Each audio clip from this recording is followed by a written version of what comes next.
Coming up, an alternative way to tailgate? The university is offering substance-free tailgates in response to lighter activity around Kinnick on game day. And later, 2020 Democratic candidate Elizabeth Warren gives more details about her health care plan while campaigning through Iowa. Iowa football was boiling hot this weekend against Purdue. And 6 L's finally amounted to a dub for the volleyball team. More for you in just a few. It may be raining now, but I see clear skies ahead. More in weather. All that and more coming up on this Monday morning edition of DITV News. Don't go anywhere, DITV starts right now.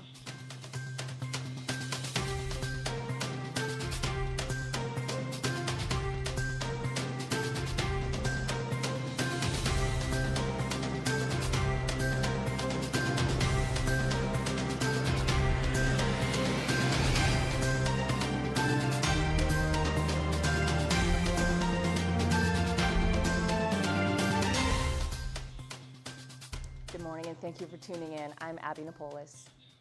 2020 Democratic candidate Elizabeth Warren is making her way through Iowa as she prepares for the next year's election. The former Massachusetts senator stopped in Indianola to speak at a town hall, where she announced that she would soon be explaining how she will pay for her Medicare for All policy. And over the Warren was next billed by fellow candidates. few weeks to put out a plan that talks about specifically the cost of Medicare for All and specifically how we pay for it. You know, right now, the cost estimates on Medicare for All vary by trillions and trillions of dollars.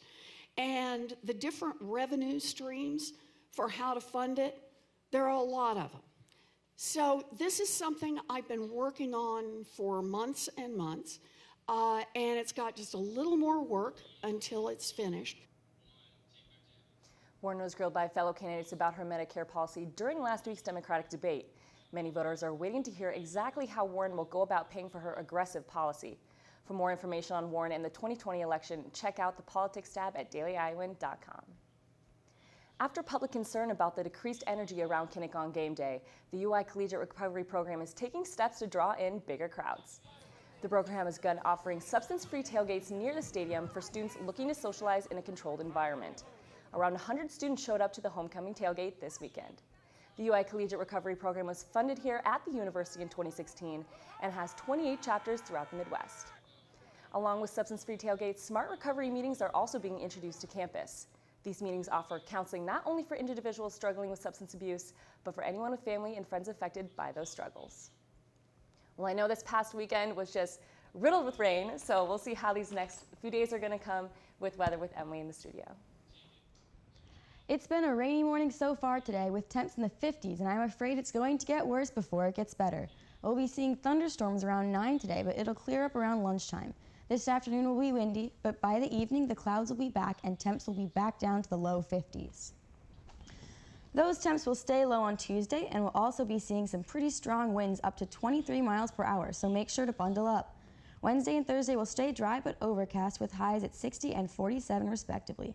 The sun will rise and shine on Friday and stay until Saturday with temps in the 50s. So if you haven't left yet, make sure to grab an umbrella and look out for those winds this afternoon. Thanks, Emily. Flu season is right around the corner and the university has you covered. Flu shots will be available across campus this week, starting today when the College of Pharmacy will hold a clinic at the atrium in the Carver College of Medicine. The clinic starts at 11 a.m. and ends at 1:30 p.m. There will be a handful of other clinics across campus over the course of the week.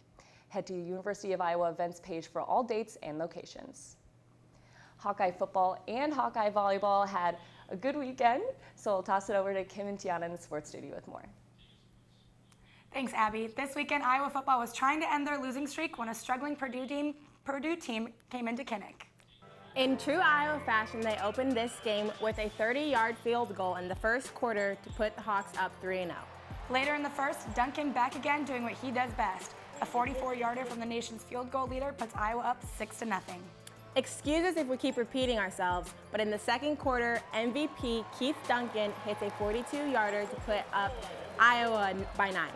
With a minute left in the half, Purdue quarterback Jack Plummer finds David Bell for the 7-yard touchdown grab. Hawkeyes are up 2 going into halftime. In the third quarter, Iowa finally finds the end zone with this 1-yard touchdown run from Tyler Goodson. Hawks up 16-7 after Goodson's first career touchdown. Fourth quarter, Keith Duncan one more time. He hits his 38-yarder to put Iowa up 19-7. After 2 field goals or Keith Duncan impressions from Purdue, Hawks find the end zone again with a 14-yard touchdown run from Mekhi Sargent. And Iowa gets back in the win column with a 26-20 victory over the Boilers. It's exciting for sure, getting back in the end zone and being able to celebrate with your teammates and everything. We kind of have the I don't want to say have their back now, but give them a little bit of cushion so they're not, playing on their heels. But I'd say it's a pretty good feeling. I mean, like always, there's a lot of things to fix. But I'm happy how the team competed today. Purdue came out and they fought hard. It was a hard-fought victory, but I'm proud about how our offense and defense played today. We rallied back from the past 2 weeks, and we really had something to prove. We had a chip on our shoulder, and we came out and got the win today. With the help of Duncan, Iowa's offense was able to control the ball against the Boilermakers. But they couldn't do it alone. DITV sports reporter Zach Lohman has more. In the past 2 games, Iowa's defense hadn't created any turnovers, but they were able to get back on track against Purdue on Saturday. The turnovers were really big for today, and we're definitely going to get more coming forward, so it's something we're going to try to build off every week. Our takeaways are down. It's rare for us to not get fumbles or interceptions, I think, as a defense, because that's just what we pride ourselves on.